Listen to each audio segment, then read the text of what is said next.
கடலூர் மக்களவை தொகுதியில் போட்டியிடும் தேமுதிக வேட்பாளர் சிவக்கொழுந்துவை ஆதரித்து அக்கட்சியின் துணை செயலாளர் எல்.கே. சுதீஷ் மற்றும் முன்னாள் அமைச்சர் எம்.சி. சம்பத் ஆகியோர் உழவர் சந்தையில் தீவிர வாக்கு சேகரிப்பில் ஈடுபட்டு வருகின்றனர்.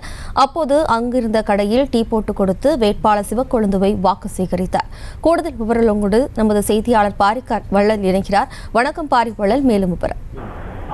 ஜெயஸ்ரீ, தமிழகத்தில் வருகின்ற 19ஆம் தேதி நாடாளுமன்ற தேர்தல் நடக்க இருக்கின்ற நிலையில தேசிய ஜனநாயக கூட்டணி, இந்தியா கூட்டணி மற்றும் அதிமுக கூட்டணி கட்சியில முக்கிய தலைவர்கள் வந்து தேர்தல் பரப்புகளில் ஈடுபட்டு இருக்காங்க.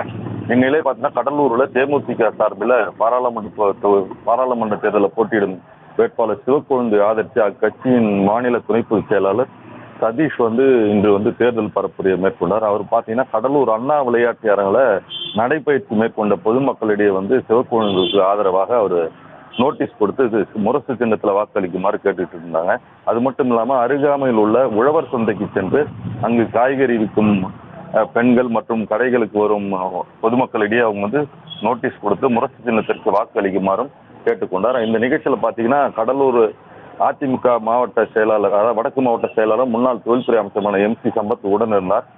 அந்த சமயத்தில் பார்த்தீங்கன்னா அருகாமையில் இருந்த ஒரு தேநீர் கடைக்கு சென்ற வேட்பாளர் சிவக்கொழுந்து அவராக சென்று அங்கு தேநீர் போட்டு கொடுத்து அருகாமையில் இருந்த டீ கடைக்கு வந்த பொதுமக்களிடையே தேநீரை கொடுத்து நான் பழைய முறையில் பார்த்தீங்கன்னா பண்ருட்டியில் அதாவது சினிமா துறையில் விஜயகாந்த் இருக்கும்போதே அந்த மன்றத்தில் முக்கிய பொறுப்பில் இருந்த இவர் பார்த்தீங்கன்னா விஜயகாந்தின் செல்லப்பிள்ளையாக கருதப்பட்டார்.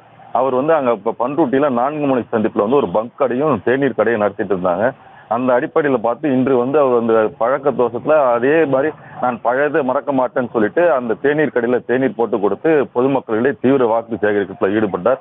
இது பொதுமக்களிடையே ஒரு ஆச்சரியத்தை ஏற்படுத்தியது. ஜெயஸ்ரீ, விவரங்களுக்கு நன்றி பாரிவள்ளல். செய்திகளை உடனுக்குடனும் துல்லியமாகவும் தெரிந்து கொள்ள சப்ஸ்கிரைப் பண்ணுங்க.